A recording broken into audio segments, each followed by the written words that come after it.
بسم اللہ الرحمن الرحیم۔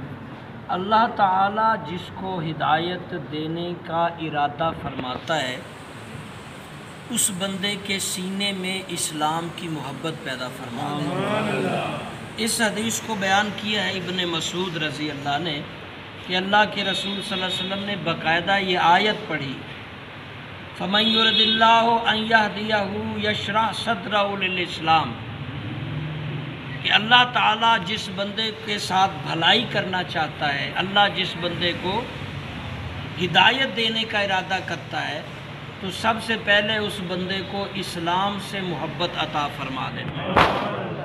یعنی جس بندے کو اسلام کے ساتھ محبت ہے، جو اسلام کے لیے مخلص ہے، اسلامی طریقوں کو اپناتا ہے، اسلامی ضوابط اصولوں کو اپناتا ہے، اسلامی ماحول کو پسند کرتا ہے، اسلامی حلیے میں اپنے آپ کو رکھنا پسند کرتا ہے، تو سمجھ لے کہ اللہ اس پر مہربان ہے، اللہ اس کے لیے ہدایت کی راہ کھولے ہوئے ہے۔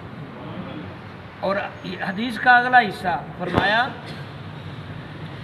رسول اللہ صلی اللہ علیہ وسلم فرمایا، نور جس وقت سینے میں داخل ہوتا ہے، نور ہدایت جس وقت سینے میں داخل ہوتا ہے تو سینہ کھل جاتا ہے، یعنی کہ اس سینے کے اندر جو خرابیاں ہیں، دل کے اندر بغض، کینہ، حسد، برائیاں، وہ اللہ دور کر دیتا ہے سینہ جب کھولتا ہے۔ اور پھر فرمایا، صحابہ نے پھر عرض کی، فقیلہ یا رسول اللہ صلی اللہ علیہ وسلم، انہوں نے عرض کی، صحابہ نے عرض کی ہے اللہ کے رسول صلی اللہ علیہ وسلم، اس کی کوئی علامت جس سے پہچانا جائے کہ فلاں بندہ ہدایت پر ہے؟ تو آپ صلی اللہ علیہ وسلم نے فرمایا، غرور کے گھر سے دور ہوتا ہے وہ، یعنی غرور نہیں کرتا، تکبر نہیں کرتا، اور آخرت کی طرف رجوع کرتا ہے، یعنی اس کا دھیان آخرت کی طرف جاتا ہے، آخرت میں کامیابی والے جو کام ہیں وہ اس کو فالو کرتا ہے، آخرت کے لیے جو کام ہیں، نیکیاں ہیں جو آخرت میں بینیفٹ دیں گی، اس طرف رجوع کرتا ہے۔ پھر فرمایا، موت کے اترنے سے پہلے اس کی طرف تیار رہتا ہے، یعنی جس کو ایمان نور دیا گیا، جس کو نور ہدایت دیا گیا، جس کو اللہ تعالیٰ نے اپنا خاص کرم کیا، یہ تین چیزیں اس کی نشانیاں جو آپ نے اصحاب کے پوچھنے پر بیان فرمائیں۔ پہلی بات یہ ہے کہ وہ تکبر نہیں کرتا، کسی معاملے میں بھی تکبر نہیں کرتا، عاجزی ان کی ساری، کسی بھی معاملے میں، مال میں، علم میں۔ تکبر ہم سمجھتے ہیں پتہ نہیں ایک ہی جگہ، تکبر بڑی جگہ استعمال ہوتا ہے، صحت میں بھی تکبر کبھی کبھی شو ہوتا ہے، بندہ تندرست تکبر شو کرتا ہے، کپڑوں میں بھی لباس ڈالا ہے، چلنے میں بھی، بولنے میں بھی کبھی تکبر شو ہوتا ہے، مال جائیداد میں، خاندانوں میں بھی، برادری اونچی ہے، یہ بھی ایک تکبر ہے، تکبر بڑھے۔ اور بہت سارے علم والے بھی تکبر میں آئے تھے کہ میں بہت پڑھا ہوں، کسی بھی معاملے میں تکبر نہیں کرتا۔ دوسری بات جو فرمائی تھی کہ وہ آخرت کی طرف رجوع کرتا ہے، ہر وہ کام کرتا ہے جس کا بینیفٹ آخرت میں ملنا ہے، وہ کام نیکیوں والے ہی ہیں، اللہ کی اطاعت گزاری والے، اللہ کی فرما برداری والے، یہی کام ہے نا جس سے اللہ رسول نے ہمیں کہا ہے، اللہ رسول نے ہمیں حکم دیا ہے، یہی کام ہے نا آخرت والے۔ اور یہاں آخرت کے لیے جو کام کرتا ہے یہ دوسری نشانی ہے۔ اور زیادہ تر لوگوں کا ذہن، مسلمانوں کا ذہن صرف دنیا کے اندر ہی رہ گیا ہے، بس ٹائم کڈو، فائدہ لو، مطلب نکالو، بس آخرت کے بارے میں غور نہیں آتا، پیسے لے لیے، کھا لیے، اب دینے کا کوئی ارادہ نہیں، ادھار لیے، کھا لیے، ہاں جی، کہیں بھی کسی بھی جگہ پہ آخرت کے لیے سوچیں پہلے۔ یہ نشانی ہے جس کو آخرت کی فکر پہلے آتی ہے کہ میرا یہاں آخرت کا سودا گھاٹے میں پڑ رہا ہے، آخرت کی بات میری کھٹارے میں پڑ رہی ہے، آخرت کے بارے میں نقصان میں جا رہا ہوں، یہ فکر اس کے اندر پیدا ہو جائے، آخرت کا سامان پیدا کرے، آخرت کی فکر اللہ عطا فرمائے۔ یہ دوسری کوالٹی بتائی آپ نے، نشانی کہ پہلی تکبر سے بچتا ہے، دوسری آخرت کی تیاری کرتا ہے، اور تیسری فرمایا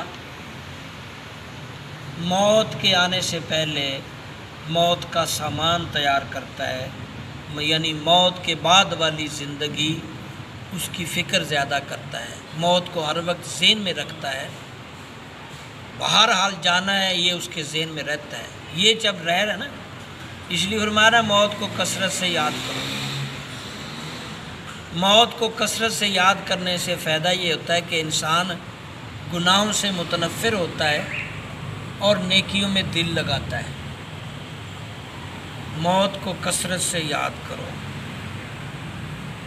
موت کو کثرت سے یاد کرنے سے گناہوں سے انسان کو نفرت ہوتی ہے، نیکیوں کی لگن پیدا ہوتی ہے۔ موت کو یاد رکھو، بھولو نہیں۔ مسافر اپنے سفر پر دھیان رکھے تو کامیاب رہتا ہے۔ یہ چیپٹر آج آپ کا پورا ہو رہا ہے۔ روزانہ آپ ایک حدیث سنتے ہیں، لیکن یہ جو اپلوڈ ہوتی ہے ویڈیو، یہ ہم ہفتے میں ایک دفعہ ہی کرتے ہیں، سنڈے بیان کے نام سے۔ اگر آپ نے سننی ہو تو سنڈے بیان لکھیں گے تو شو ہو جائے گی، آپ یہ حدیث جب مرضی نکال لیں۔ آپ ہمارے ساتھ اٹیچ رہیں موبائل کے ذریعے بھی۔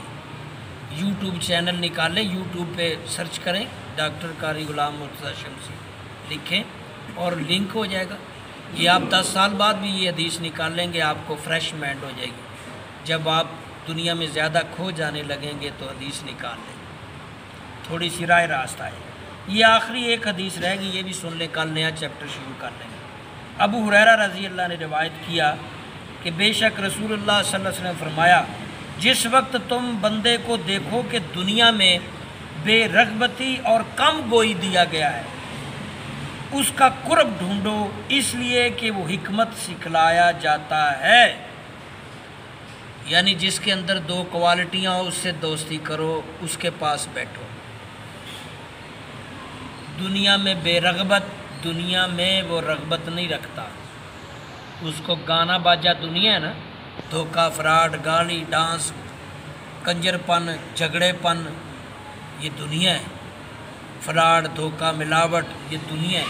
یعنی دنیا سے بے رغبتی رکھتا ہے، دنیا سے اس کا کوئی تعلق نہیں۔ آپ جب دنیا کہتے ہو تو آپ سمجھ لیتے ہیں ہم سب ساری، نہیں۔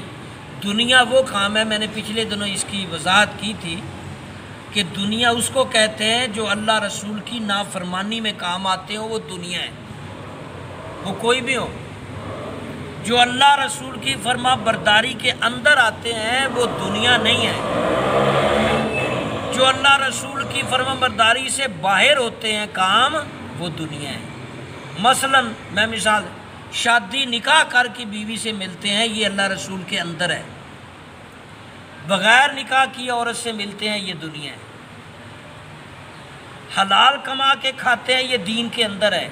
چوری چھپٹی سے چھین کر ملاوٹ، دھوکہ، گھوٹ، وہ دنیا ہے۔ حالانکہ کمائی اس نے بھی کی، اس نے بھی۔ آپ سمجھ رہے ہیں نا میری بات؟ یہ بہت کام کی بات ہے۔ فرمایا جو دنیا سے بے رغبت ہو، دنیا سے اس کا کوئی لینا دینا نہ ہو، اور کم گو ہو، کم بولنے والا۔ کم بولنا بڑے فائدے میں ہے، میں بھی کبھی کبھی زیادہ بول جاتا ہوں، لیکن ایک چپ 100 سکھ، یعنی 2 جس بندے میں کوالٹیاں ہوں، ایک کم بولتا ہو، ایک دنیا سے رغبت نہ رکھتا ہو، اس کی دوستی کرو۔ یہ آج کے چیپٹر کی آخری حدیث تھی۔ اللہ عمل کی توفیق۔